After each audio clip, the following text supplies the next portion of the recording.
Welcome back to another section of the apps.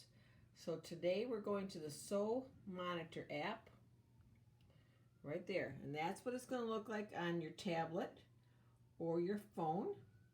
Design placement was we're working with first, so I'm going to tap that button, and then it takes you see my hoop, which is back there with some fabric hooped up, so that's what I'm seeing on my screen.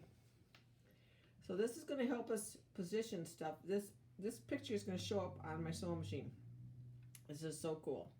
So I'm going to take a picture of my hoop and just take the little dots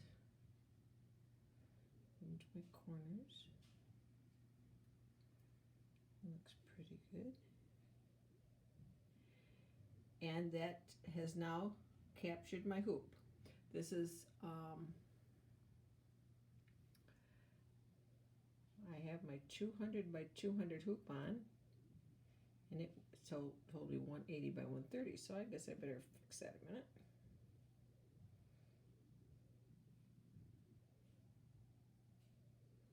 So up at the top of the page, there's my 200 by 200. Like you saw a second ago, that's the drop down. So there's my hoops. The metal hoops, if you're a lover of the metal hoops like I am, do not work with this because it has to see the inside hoop area. So that's a little sad, but we can work with that. So there's my 200 by 200 hoop with my fabric hooped. You can see it's a little crooked. I wanted it that way so I can show you how this is going to work. So my next step is going to say continue. And it says the image represents the hooped fabric. Click on the send icon below to send it to your SewNet enabled device. Well, my machine is hooked up, so I'm going to click on that. And it's going to come up and says compatible devices. Betty Lou 2, that's my sewing machine. Now it says now you are ready to place your embroidery design on your uploaded backgrounds. Do you want it to allow the iPad to send the commands to your machine? Yes, I do. So I'm going to hit the green check. And there it is on my screen of my Epic. That is so incredibly cool.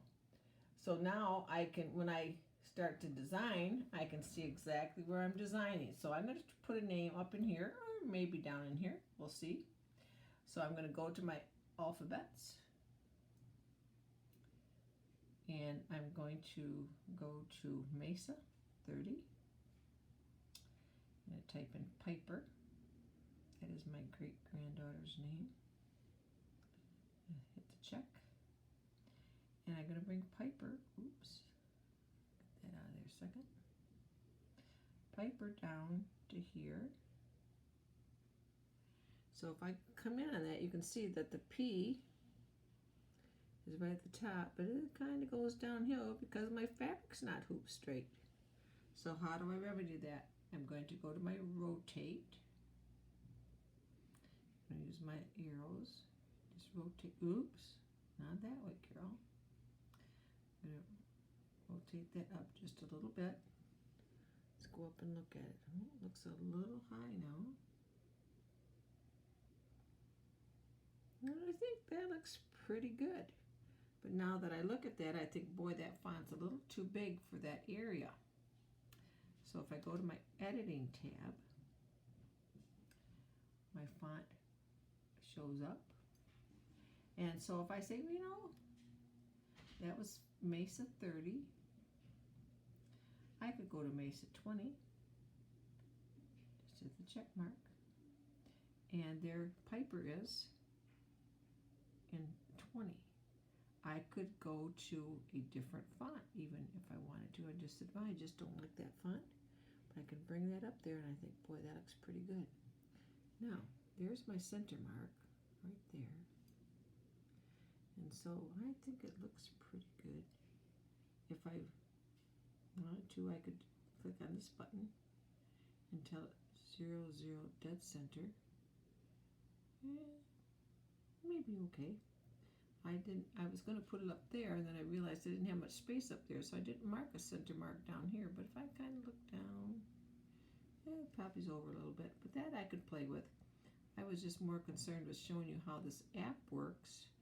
It is so easy. And now we have our design positioning in our machines, and I love design positioning. I use it all the time.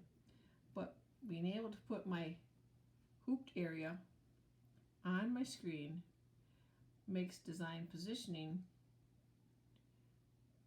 not as necessary, because now I can do it all ahead of time and be successful right there. Don't have to work so hard. So that's the design placement part of your monitor app. The next part is going to be the machine telling me, or I'm sorry, on my tablet or my phone telling me when to change my threads when I go through here. Now, do you know how to change the colors? If we go up to the color tab, there's all 5 of the letters, but if I want to collect them all at the same time, I just tap that little icon right there. It's selected all 5 letters. I can go here and I can see, well, let's make it blue.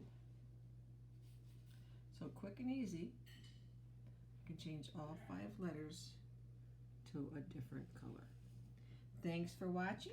Hope this helped a lot. And if you liked it, please click the like. Thank you very much. Like, share, sewing. Carol speaking. Bye-bye.